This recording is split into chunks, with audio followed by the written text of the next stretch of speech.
Welcome to Mr.TDF Films, and today I got another Yakuza video, another Like a Dragon, Ryo Gakuroku video, just for you. A video essay overview of the recently released in Japan on Amazon Prime, that is. Like a Dragon X Nihon Toitsu. Maybe I'm mispronouncing that, but essentially, a popular Yakuza show in Japan that collaborated with its actors doing their own rendition of the original Like a Dragon or Yakuza, all the way back in the PS2, right? That classic story about Kiryu versus Nishiki, Kiryu meeting Haruka. You know the drill, you know the bill, man. All that.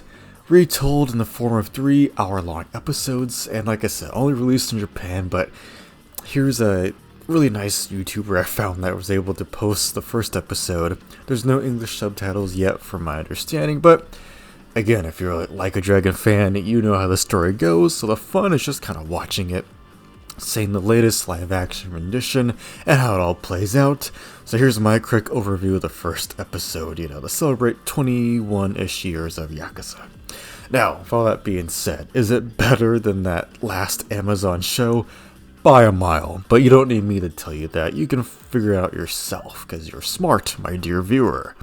I trust you to know that this is like a nice, fun surprise, right? A collaboration between another Yakuza show, and yeah, wouldn't you know, we got Shishido and Tsuruno's actors from The Man Who Raised His Name playing Kiryu and Majima, respectively. And might I say, they surprised me. They did a good job embodying these characters while having their own little nuanced take that makes it their own, right? This is the kind of new branching off that I like when it comes to an adaptation, right? Because compared to a video game remake, if you're doing an adaptation as a show or a movie or what have you, then it's okay to take some different changes. But that doesn't mean to take a big change, because for all intents and purposes, this first hour-long episode that I watched adheres to the original Yakuza, and as you know, the first Kiwami game is just a straight up retelling. They keep the same cutscenes and voice actors, so same story. And speaking of Kiwami, man, they use a lot of Kiwami footage from 1 and Kiwami 2.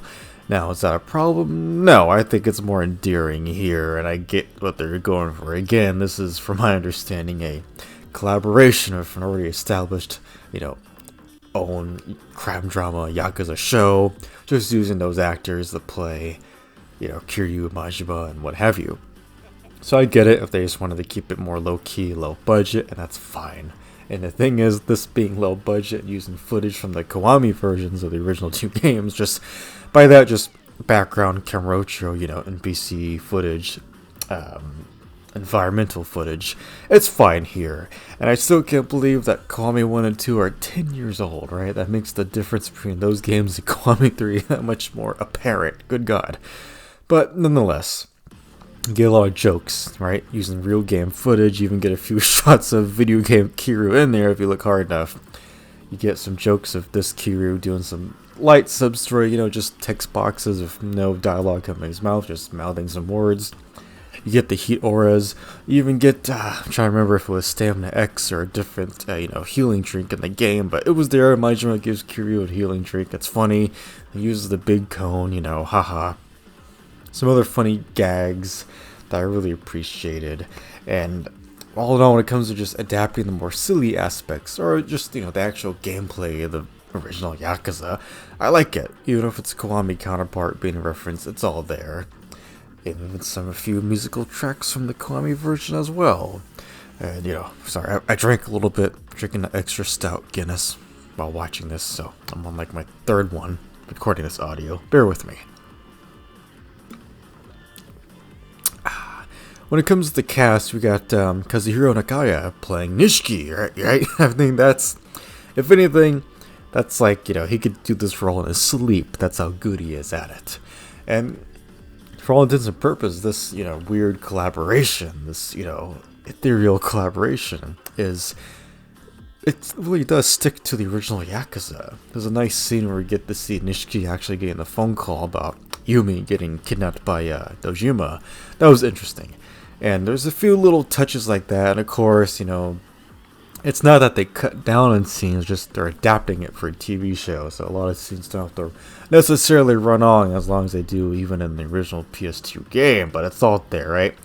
So far, not a single character is missing. You even get that one, like, shrubby looking guy from Nishiki's added scenes in Kiwami that appears for a split second, but the characters here actually look like they're supposed to compared to the last Amazon show, and the fact that this show apparently has even smaller budget, just, for if I can, garner a guess, a hypothesis, then it works out here.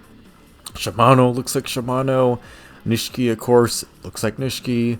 Kazama looks a little different, but, it's hard to find a guy that can embody Kazama while, also having, like, an opposing stature. You know what I mean? Like, if, hypothetically you're casting for a Yakuza adaptation, Like a Dragon adaptation, how far are you going to go with Kazama if you're going to bring back the actor to play, a certain somebody in Yakuza 3's adaptation? You know what I mean? It could be hard to find that guy, but Kazama here, he works really well. Same with Kashiwagi, he's got the scar, and he just, it's Kashiwagi, and I like him. And then you have, Sarah looks different, but I mean, it's friggin' Sarah, right? I don't think anybody's really gonna cry about, Sarah looking that different. Reina, she looks great. And Yumi, they look like how they're supposed to. And then you got Shinji, looks a little different. Then you have friggin' Kazuki and Yuya. And, they look great. They got their hair, their suits. One of the actors, I think it's Kazuki's, if I remember correctly, he is the same actor as Ultraman Victory's human host in Ultraman Ginga.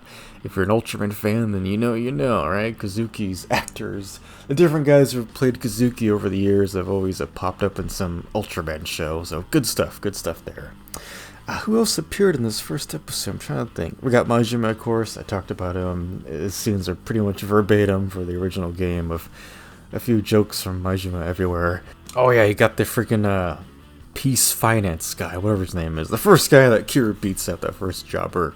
Yeah, that scene goes pretty much how you would expect it to, and it looks great, and all the fight. There's a few fight scenes, not a whole lot, but when they do fight, they usually end that blue screen like they do in later Yakuza games once you finish a fight. Another nice touch. And again, I don't think this series is meant to be a straightforward, adaptation, meaning that just, grab you by the nards and make you cry or laugh. It's more so like a fun celebration. That's how I'd call it, right? Not a straight up, super serious adaptation, more of a fun one that incorporates things from the original Yakuza.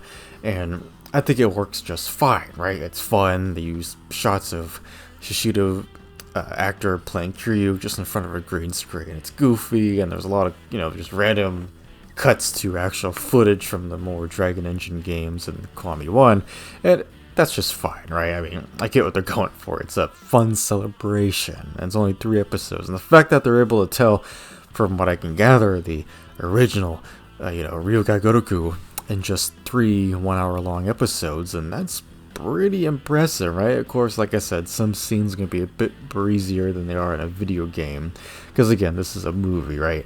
And if there's anything if you remember, if you're a long-time viewer, that's, Yakuza or Resident Evil or what have you, when you're adapting something that's already a video game, it can be pretty hard to translate to screen, more than you might realize, because, like I said, Yakuza and Resident Evil are series video games that are already based on movies that the creators grew up watching, right? Those creative teams. So adapting it to a movie or a TV show, it can be a bit harder because you don't just rip off what was already inspiring you.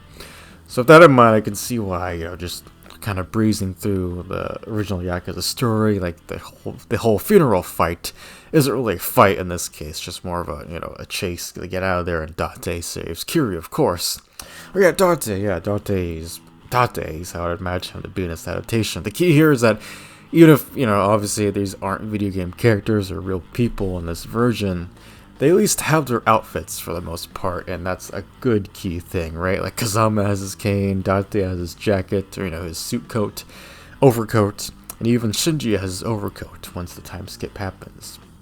I think maybe the only downside of this, first episode is that the 10-year time gap is pretty quickly brushed over, but like I said, I can get past that since we're trying to translate it to, basically a big special event of a TV show, so that I can understand. But all in all, in this first episode, Kiryu ends up him meeting Haruka, and they get out of there, out of the bar. Bacchus getting shot up, so he meets Haruka. They got that right. If there's one thing that this show incredibly does a billion times better in every multiverse than the past Amazon show, was the first meeting between Kiryu and Haruka. It's earnest, there's this sense of innocence amongst the violence when Kiryu finds her and they escape together. Compare that to the previous Amazon show where he meets her when she's hiding in a bathroom stall, and it just comes off as unnecessarily creepy. But here in this new version of, this crossover event with Nihon Toitsu, they just adapt it straight from the original game, and it kind of shows why some scenes, if you're adapting something, just work. And in the case of the original Yakuza, the way he meets Haruka is just, it's fate being set up for the future injuries, but also just with how much of a standalone story that original Like a Dragon is, all the way back in 2005, how standalone it is. Here, I really appreciate them just kind of sticking to the books. And anything that they brush over or edit a little bit turns out to be more appreciative. For instance, they give Dojima a little scene before he does his horrible thing. Again, they don't show him doing anything bad, it's just he's already dead once Nishiki shoots him, but we get a little scene of Dojima kind of being just, at his wit's end, because, even in the late 90s, the Yakuza are already starting to kind of crumble, so we see Dojima, at his lowest, a heinous, slimy guy about to do something horrible. And then you get, I believe, another little scene, like I said, Nishiki hearing about the attack and going to go after Yumi, and you even, get a little bit of a longer moment between Kiryu and Shinji in the past, and they change the way that, Kiryu doesn't fight Yuya, because he doesn't fight Yuya in this version. They're just already kind of, there, I guess, and then Shinji appears, so yeah, it's all, a bit of a, not a brisk or breezy pace, but it's just one that works for this version. And Kiryu himself he's good. He gets the job done. And all in all, it's a treat having Kazuhiro Nakaya playing Nishiki and having Shishido and Tsuruno's actors playing Kiryu and Majima. And there's probably some other surprises I'm misremembering, but all in all, this Like a Dragon X Neon Toitsu crossover special event to celebrate the anniversary of Like a Dragon and just show what powerhouse these actors are. For all intents and purposes, this project is full of passion, right? I admire things that are full of passion, even if the budget isn't gigantic, because the budget isn't always what sells a story. It's about what you do with what you have, and for this case, something meant to be a bit fun, right? Maybe meant for people to share around funny clips of them just straight up adapting video gamey parts of, the video games, and while still trying to have a, pretty decently adapted story of that game that started it all. A story from the original game that's been a play, for crying out loud, in Japan. I gotta say, I like it. This is fun. I can really appreciate a project like this, and I'm a guy who enjoyed the original 2007 film for all the goofiness and earnesty that it had as just trying to bring this crazy franchise to life. And with all that in mind, I highly recommend you check it out. Again, here's the channel that I found it on. Hopefully it doesn't get taken down, and hopefully they do upload the other 2 episodes. All in all, is it worth your time as a Like a Dragon fan? Definitely. I like to keep things positive, not for the sake of positivity, but for the sake of finding something fun in life to enjoy. And for this case, I recommend you check out this cool Like a Dragon collaboration.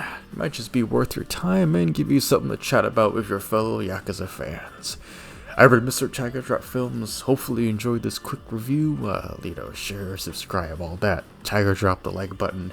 And if you're new, check out my previous, years worth of Like a Dragon video essays. They're worth it. And if I had to, make a little witty joke about if this series, this adaptation where they get sequels, and if they ever get around the Yakuza 4, it might as well put me as Tanemura and green screen me in front of some, environments from the original Kamurocho. I already did the whole Tanemura files, as you can see here. You can check it out, so there you go, alright? Kasumi's Tanemura, baby. Until then, I'll see you guys in the next one, and stay tuned.